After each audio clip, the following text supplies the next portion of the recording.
আজিৰ অনুষ্ঠানটো আমাৰ নৱগ্ৰহ শ্মশান কালী মন্দিৰৰ অনুষ্ঠানত হৈছে। আমাৰ নৱগ্ৰহ কালী মন্দিৰ বহুত পুৰণা অনুষ্ঠান। আমি বহুদিনৰ পৰা আমি ইয়াতে মন্দিৰৰ লগত জড়িত হৈ আছোঁ। আমি বহুতখিনিয়ে কাম কৰিছোঁ, আপোনালোকে দেখিলেই। আমি পঢ়োৱাৰ কাৰণে আমি চেষ্টা কৰি আছিলোঁ। প্ৰথমে আমি পঢ়াৰ ওপৰতে বেছি জোৰ দেখিছিলোঁ যে ল'ৰা ছোৱালীক কেনেকৈ পঢ়াই মেলি আমি আগুৱাই লৈ যাব পাৰোঁ।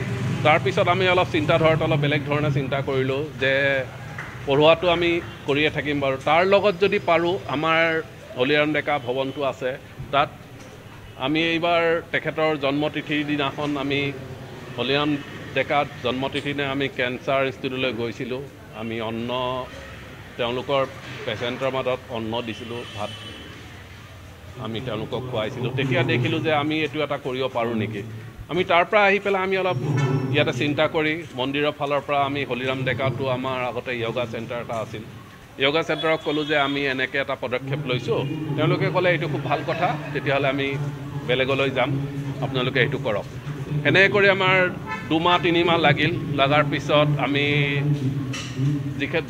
যোনে আমাক ডনেট কৰিছে প্ৰণৱজ্যোতি ডেকা ডাঙৰীয়াৰ লগতো আমি অলপ কথা পাতিলোঁ। তেওঁলোকৰ প্ৰথম মটিভটো আছিল যে এইটো কেঞ্চাৰ পেচেণ্টৰ কাৰণে দিবৰ কাৰণে প্ৰথম বহুত খেলি মেলি আছিল, খেলি মেলিৰ কাৰণে হোৱা নাছিল। তাৰপিছত গোটেই খেলি মেলিখিনি চমুৱাই আনি পেলাই আমি আজি এটা মহৎ দিনত 1 তাৰিখে আমি এইটো এটা উন্মোচন কৰিবলৈ পাই অতিকে আনন্দ হৈছোঁ। এই বিষয়টোত আমি ডাইৰেক্টৰ বি বৰুৱা কেঞ্চাৰ ইনষ্টিটিউটৰ লগত ডাইৰেক্টৰৰ লগতো বহিছোঁ।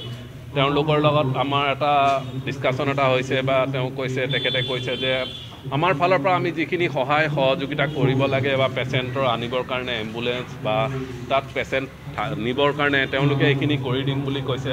তেতিয়াহ'লে আমাৰ অলপ সাহ হ'ল, কাৰণ আমি একেবাৰে নতুন, আমি একো নাজানো পেচেণ্টৰ কি আছে, কেনেকৈ কি হয়, কেঞ্চাৰ পেচেণ্টটো কেনেকুৱা প্ৰথম ষ্টেজত থাকে, কি থাকে, আমি একো নাজানো।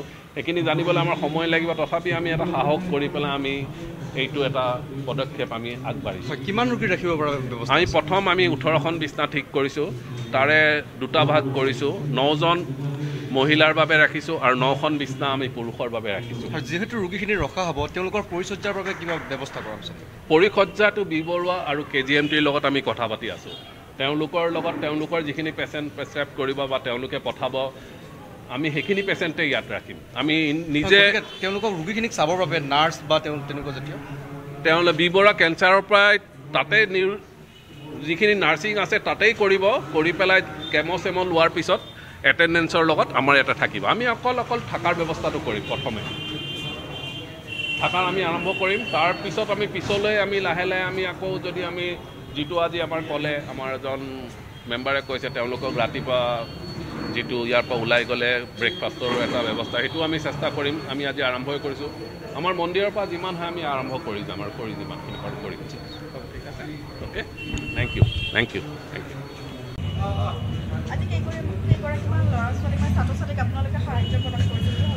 আমাৰ এইটো পদক্ষেপ আছিল, আমি মেট্ৰ' গুৱাহাটীৰ আমি 4খন স্কুলৰ পৰা আমি ছাত্ৰ ছাত্ৰী বিচাৰিছিলোঁ।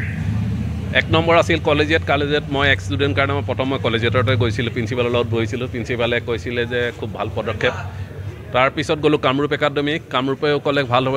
আৰু মই TC স্কুলতো কৰিছিলোঁ, সেইখন আমাৰ বহুত পুৰণা স্কুল। কিনো হ'ল তেওঁলোকৰ এপ্লিকেশ্যনখনেই নাপালোঁ আমি। তাৰপিছত আকৌ ইয়াৰে এখন পূব গুৱাহাটী বিদ্যালয়তো কৰিছিলোঁ, তেওঁলোকে আমাক কোনো ৰেছপণ্ড নকৰিলে। দেখিলোঁ ৰেছপণ্ড নহয় যেতিয়া আমাৰ অধ্যাপকে কামৰূপ একাডেমী আৰু কলেজিয়েটৰ 6জন ষ্টুডেণ্টক যেতিয়া ছিলেক্ট কৰি দিলে, তেওঁলোকক আমি 1 বছৰৰ কাৰণে পঢ়োৱাৰ ব্যৱস্থা এটা কৰিলোঁ, যিটো টিউশ্যন ফ্ৰী হয় 1000 টকাকৈ প্ৰত্যেক ষ্টুডেণ্টৰ কাৰণে 1000 টকাকৈ আমি ঠিক কৰিলোঁ। আৰু প্ৰথম ইনষ্টলমেণ্টটো আমি মাৰ্চত আমি ৰিলিজ কৰি দিলোঁ। অলপ অসুবিধাৰ কাৰণে আমি এইখিনি নেক্সট ইনষ্টলমেণ্টটো আমি ৰিলিজ কৰিব পৰা নাছিল।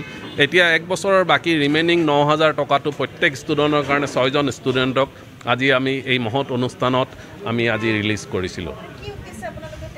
তেওঁলোকক আমি এটা পঢ়োৱাৰ কাৰণে অলপমান আৰ্থিক সাহাৰ্য সহায় হিচাপে আমি কৰিছিলোঁ। তাৰ আগতে আমি এটা প্ৰগ্ৰেম কৰিছিলোঁ, 17জন মেধাৱী ছাত্ৰ ছাত্ৰীক আমি এককালীন সাহাৰ্য এটা দিছিলোঁ। যোৱাবাৰ আপোনালোক আহিছিল কিছুমান, তেতিয়া আমি 17জন ল'ৰা ছোৱালীকো আমি এককালীন যোৱা 9ত আমি ছেপ্টেম্বৰ মাহত কৰিছিলোঁ।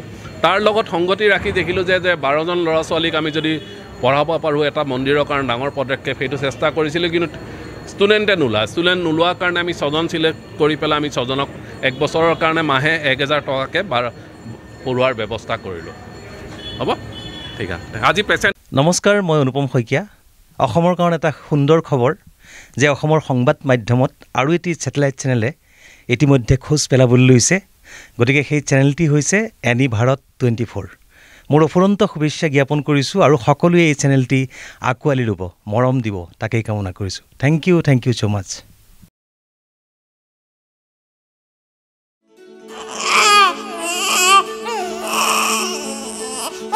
অভিনন্দন আপোনাৰ এজনী ছোৱালী জন্ম হৈছে